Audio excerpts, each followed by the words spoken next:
Hello there, in this video we will be reacting to what the original Obi-Wan trilogy movies would have looked like if they were made. This video is made by Bullets and Blockbusters.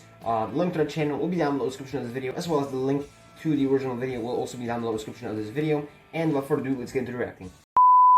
When Disney acquired Lucasfilm, they announced that not only would they be continuing the Skywalker saga, but they would also be producing standalone movies set outside the series. The first was Rogue One. The second Listen, Rogue One, they delivered on that. That was a huge success. Rogue One was a very good movie. It was the first movie that Disney made. So, you know, back then, it seemed, hey, maybe Disney, maybe they're going to do a good job with Star Wars. Solo, and the third was supposed to be the start of... So, Solo... I know it's a little disliked by a lot of people. I really haven't seen anybody that actually likes it. Me personally, I actually really liked the Solo movie. Like, I'm not even kidding. I'm a big fan of the Solo movie. And I don't know. I might make a video in the future just explaining why I like it. But I really like the Solo movie. So I think they delivered on that as well. Of a trilogy centered around Obi-Wan Kenobi. Dude, that would have been so good. Only would have been radically different than the show we eventually got on it would have been. Plus, but it would have seen the return of Commander Cody. Ain't no way. Fighting a vision of an adult Luke Skywalker and the return of Darth Maul. That would have been the perfect way to bring back Maul. Plus, dude, Commander Cody, man, like, we don't know what happened to him. Let's dive in and find out what happened behind the scenes and take a look at what could have been the Obi-Wan Kenobi let's trilogy. go. Before we dive in, a quick shout out to this video's sponsor, W. Get chef-crafted, restaurant-quality meals that looks good as hell. Door that are ready to heat and eat in just 2 minutes. And I don't like microwaves, man. They're never frozen. Choose from a weekly menu of 35 options under a variety. Yo, this food looks so good, like legit. Always fresh and never frozen. Choose from a weekly. Brother, rosemary pepper pork chop.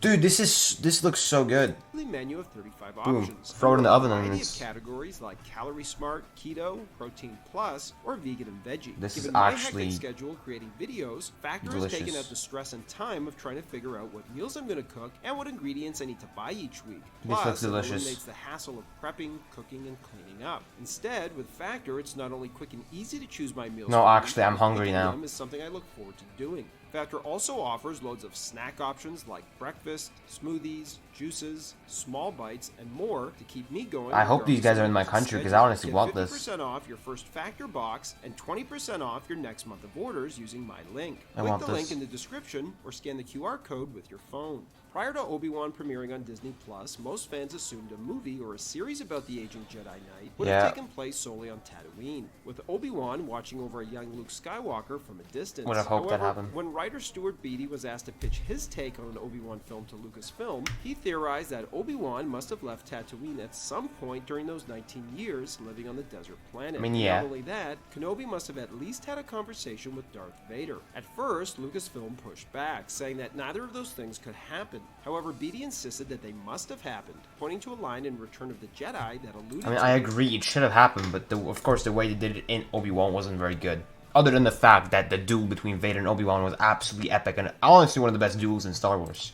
And it's the scene where Luke surrenders to Vader and tells his father that he knows there's good in him. Later in the scene, Vader remarks that Obi-Wan once thought as you do. Beattie would point out that at no point in the third act of Revenge of the Sith do we see Obi-Wan feeling that way about Anakin. For example, not only does he tell Anakin during their duel that he is lost as they debate whether the Jedi are evil, but after Obi-Wan cuts him in half, he leaves him to die. So Beattie argued that there must have been a point where they met again. That's true. Good argument. In A New Hope, where Obi-Wan becomes convinced that good still exists somewhere in Vader, and potentially even tries to save him. After laying out his case, Beattie would impress Lucasfilm enough to win the job. Beattie would go on to write the script for the Obi-Wan Kenobi feature film, which was imagined as the first in a planned trilogy, as Beattie felt there were 3 different evolutions that the character... The fact that there was supposed to be 3 Obi-Wan films and not 1 is insane. I mean, dude... to make in order to go from Obi-Wan to Ben. The first evolution ended up being explored in the show, which was surrender your will to the Force and leave the kid alone. But in the movie, the events that would have led Kenobi to get to this realization would have happened completely differently. The film would have opened with Vader taking on 5 Jedi and killing them all. Reva would have so we would have immediately gotten an insanely cool version of Vader, the brutal Vader, the Vader that we see in Legends, probably. Looking for them and capturing them, but Vader would have been the one who kills them, Lol. almost like an executioner. Yeah, fuck you, Reva. Also wouldn't have included the Inquisitors like the Grand... That's good, because I think the Inquisitors are a good part. They were just not very good in the Obi-Wan show. I mean, look at this guy. This is the Grand Inquisitor. Look at this motherfucker, alright? And then his species, the Pawns, I'm pretty sure they're called the Pawns or something. They made his species in Revenge of the Sith perfectly. They look perfectly. And they look perfectly in Rebels. And then this motherfucker shows up and looks like a fucking potato. I mean, this doesn't look like this species at all. Alright, this is not accurate. They managed to make that in 2005 in Revenge of the Sith. Yet this show from what, 2022? So 17 years later, they couldn't make him look like a species. Like, embarrassing.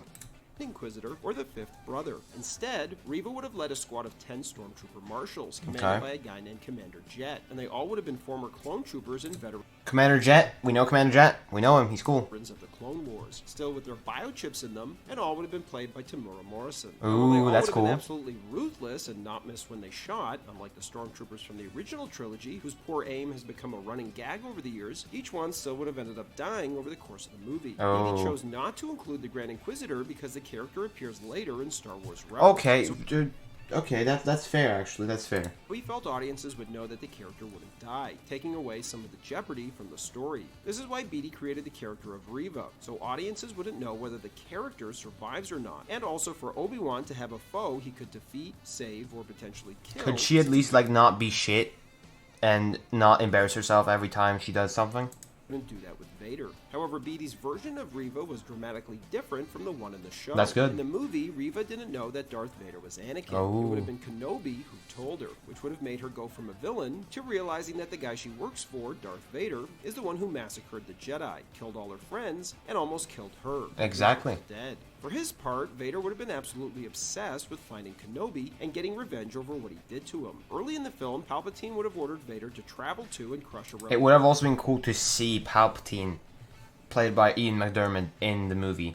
uprising on a moon, but Vader would have pushed back, arguing that they should focus on finding Kenobi instead, calling him one of the two biggest threats in the galaxy. The Emperor then would have mocked Wait, so was the uprising on the moon? Is that Andor? That's cool if that would be happening at the same time. He responded with, "Pity you didn't kill him when you had the chance," followed by Vader clapping back by reminding Palpatine that the other threat is Yoda. This Yeah. would have enraged Palpatine, who tells Vader to know his place. So, wait, there's no way Vader just said that to Palpatine. He basically roasted him, because Palpatine said, hey, you didn't kill Obi-Wan. And then Vader's like, hey, you didn't kill Yoda. And let it go. It's good. In the Disney series, there's a moment where Obi-Wan briefly encounters a homeless clone trooper on the streets of Coruscant. You know what I hoped would have happened in the show as well when he met this? He would have actually taken the clone trooper with him.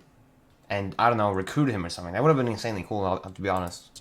However, in the movie, this would have been taken one step further, as Commander Cody would have played a major role in the story. That's good. In the Clone That's cool. Wars series, it's revealed that all clone troopers were implanted with inhibitor chips, which is how Palpatine is able to initiate Order 66. Yep. By the time of the movie, Cody would have had this chip removed, and been racked with guilt over his attempt to kill Kenobi. As a result, Cody would have devoted his life to right this wrong and protect Kenobi at all costs. That's epic. The first time we would have seen him in the film would have been near the beginning, when Obi-Wan goes into town. Cody would have followed him through the streets and attacked him, taking him into an alley with a knife to his throat before saying, "You're dead." From here, he'd lower the knife, as we'd realize Cody is making a point, as he tells Kenobi he has to be more careful. This Oh, okay, I see. scene would have been used to establish how disconnected Obi-Wan is from the Force, which is why Obi-Wan doesn't sense Cody following him. And besides not practicing it while in hiding, Kenobi is also disconnected from the Force. So, okay, I like this. So Cody would be pretty much his best friend, helping him out. And this would make Obi-Wan realize that he needs to connect back with the Force. Because he's forcing his will upon Luke to be the greatest Jedi ever and fix everything in the galaxy. Beatty drew inspiration from Superman 2, which sees the Man of Steel stripped of his powers. The idea, which Beatty says was kind of done in the final Obi-Wan series, was to finally have an amazing moment at the end of the film similar to when Superman gets his powers back and crushes Zod's hand. And so by the end of the film, Obi-Wan would find his way back to the Force and surrender to the will of I Luke love by that. leaving Luke alone. At one point in the film, Obi-Wan would have helped a group of religious refugees invade the Empire, and this group would have worshipped a goddess that they claimed controlled all life. Until Obi-Wan realizes that what they're worshipping is the Force, and the leader of this group, Tao, would have taken Obi-Wan to their sacred shrine. And this is kind of from the idea when he helped those people in the series fight the Empire when they attacked them. And also that, what was it called? The Path. Those guys that were helping Jedi escape from the Empire in Obi-Wan as well. shrine, where he would have had a Force vision on Mustafar reminiscent of the cave scene in The Empire Strikes Back. Ooh. Seeing a man in a dark robe with a lightsaber, Obi-Wan would have assumed it was Anakin, only to realize that it's actually Luke, Oh, all shit. grown up, who attacks him as the two have a lightsaber battle on the lava planet. The duel would have ended with Luke almost killing Obi-Wan, before Obi-Wan snaps out of the vision and wakes up back on Tatooine. What Obi-Wan would have taken away from this vision of the future is that if he keeps trying to train Luke and put all this pressure and guilt on the kid, Luke's eventually going to turn to the dark side. Exactly, yeah. Keep in mind, this appearance of a de-aged Mark Hamill as Luke would have predated his appearance on The Mandalorian. Similar to a buddy cop movie, the relationship between Obi-Wan and Cody would have been like an old married couple, as the two would constantly bicker all the time. That's funny. Reminisce about the good old days, saying stuff like, "God, it was so much better when we had an army at our backs." Eventually, just like in the Disney Plus series, That I would Obi-Wan love that. That would just be like the comedic part of the movie, pretty much. to leave Tatooine. Except in the movie, Obi-Wan would have asked Cody to watch over Luke. This would have given the film a fun little B story to keep cutting back to during Obi-Wan's off-world Yeah, that's adventure. nice. At one point during the film, Cody and Owen would have discovered some bounty hunters that had discovered Obi-Wan. After killing them, they would have argued about what to do with the bodies. Eventually, they would have settled on dumping them in the Sarlacc. I like that. So they travel to it, and while they're tossing the bodies in, they're busy having an argument about Cody shooting Obi-Wan in Revenge of the Sith. While this is happening, someone else arrives with a dead alien that they also want to quietly dispose of in the pit. Basically, it would have been exactly like this bit on The Simpsons. The whole movie Lol. would have built to a confrontation between Obi-Wan and Vader that Funny. sees the two men duel on a space station as it falls apart in the atmosphere of a giant planet. Oh, During shit. the battle, Obi-Wan would have slashed Vader's helmet, I giving like Anakin that. a scar on his forehead and revealing his face under the mask. It's at this point that Obi-Wan realizes that there's an alternative to waiting for Luke to grow up so that he can train him to be a Jedi. Instead, Obi-Wan tries to turn Vader and bring him back to the light side so that he and Anakin can go pay a visit to Palpatine and take down the Empire once and for all. Unfortunately for Obi-Wan, he realizes that his friend is long gone, and Yeah. only Darth Vader remains. Only As they Luke can resume turn the him. duel, Vader pushes Obi-Wan off the platform they're fighting on, as he disappears. As they try to find Kenobi to see if he's dead or alive, Reva tells Vader that she killed him so that Vader would stop hunting him, Oh, leading really? Vader to kill her in a rage. Yes. In the second movie, Beatty wanted to explore how Obi-Wan came to accept his eventual fate in A New Hope, as he felt Obi-Wan choosing to sacrifice himself was pretty sudden and required pre-acceptance that it was going to happen. As a result, in the second film, Obi-Wan would have either learned through a prophecy or from the ghost of Qui-Gon of a moment in the future where he's going to have to sacrifice himself for the good. Ooh, okay. Obi-Wan would have rejected this at first, arguing that he's here to help, but the film would have explored his eventual acceptance of the idea that he needs to die willingly at a crucial moment. On top of that, Obi-Wan also would have learned from Qui-Gon how to become more powerful in death than in life as a Force ghost. So what went wrong? After Solo underperformed at the box office, Disney canceled their planned Star Wars spin-off films and It's so stupid by them to cancel it because one movie failed in the box office, and I still, as I said in the beginning, I liked Solo, okay? So I'm not sure what went wrong with people not liking it, honestly, because I liked the movie, so... pivoted to making series for their new streaming service, Disney+. The first series would be The Mandalorian, with plans for an Obi-Wan That was a big success, The Mandalorian. I loved The Mandalorian. It was a big, big success. to follow. Unfortunately for Stuart Beattie, he wasn't asked to stay on to write the series. However, after the series was written without him, Kathleen Kennedy was said to be unhappy with the scripts after Filoni and Favreau... Oh, really? You were Kathleen. Well, Kathleen, we all know that you don't give a shit about Star Wars and you just want money. expressed concern that they covered similar ground to The Mandalorian, as both featured a lone wolf-like character protecting a child. Allegedly, Darth Maul would have been one of the main villains in this series, but when the scripts were rewritten, That's epic. Maul was cut out. As series director Deborah Chow would say that Dave Filoni did a beautiful job of telling that story already in the animated series Star Wars Rebels. Well, that's cool, but Kenobi takes place before it, and we would like to see, like, Maul, what the hell he was doing before his death in Rebels as well, and trying to turn Ezra.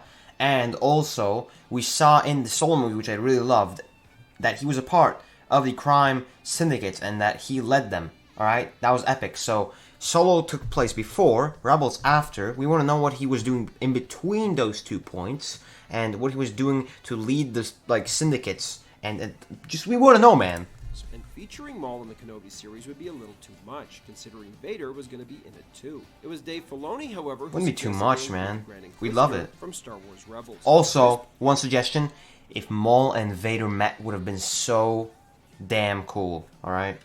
part, Stuart Beattie would be credited on the first 3 episodes of the Obi-Wan series, as well as on the final episode, saying that they took elements from his script and turned it from a 2-hour movie into a 6-hour series. Oh, really? Well, guess what? You turned it into fucking trash. And that he was devastated that he didn't get to make his trilogy, as Ewan was on board, ready to go, and the pair were so excited about it. And while Han Solo was always one of, if not the most popular characters from the original trilogy, those films were made 40 years ago. And say what you want about the prequels, but Ewan McGregor's portrayal of Obi-Wan Kenobi was almost universally praised. Yeah. As a result, had an Obi-Wan standalone film been made before Solo, it likely would have been much better received, regardless of the fact that it came on the heels of the divisive Last Jedi. And if that had happened, not only would we have gotten 2 other films to complete Obi-Wan's trilogy, but Disney would likely still be producing big screen standalone adventures featuring other characters from the Star Wars universe. So, Disney would be a lot fucking better off with the Star Wars audience if they just made this goddamn Obi-Wan trilogy. Or at least one of the movies, alright? They would be so much better off. I mean, they would make so much more fucking money, which they clearly only care about, and we, fans, would be so much more happy. So that is it for this video, guys. I hope you enjoyed. If you did enjoy, make sure to subscribe to Bullets and Blockbusters and check out his original video, link in the description. So yeah, we got to see what the original trilogy could have looked like for Obi-Wan Kenobi, and honestly, this would have been so much better. Disney would have been off so much better. Us fans would have, we would have been much more appreciative of Disney, to be honest. And the plans for this trilogy was absolutely awesome. I mean, just why did they not do this? These plans were absolutely immaculate, and I liked everything about it. So, Disney, man, you guys messed up because, you've shown us that you only care about money. And you've shown us that you don't care about us. If you made that trilogy, we would have at least thought that you care about us a little more. Way more. And you guys would have made more money. So, Disney, you messed up big time. And you should have made that trilogy instead of this stupid show that you gave us, and it's crap. Alright? So, thank you, Disney. And yeah, again, if you enjoyed, subscribe to me as well. Trying to reach 1,000 subscribers by the end of 2024. Like the video if you enjoyed, share it to anybody you know, and of course, turn notifications on to be notified next time I post a video like this. Suggestions down below in the comments can be left for what to react to next. I appreciate your suggestions, and I will take them into account, of course. So yeah, thank you for leaving suggestions in the comments. Once again, let me know what you thought about this video as well, and we reacted to, what you thought, and what you thought. Yeah. Thank you. This is the way. I'm the force to be with you. So I will see you next time. Hey, you didn't watch it? Well, check out the video on the left side of the screen, which is specifically recommended for you, or check out the playlist on the right of the screen, which contains similar videos to this one, made by me, of course. Hey, remember, subscribe.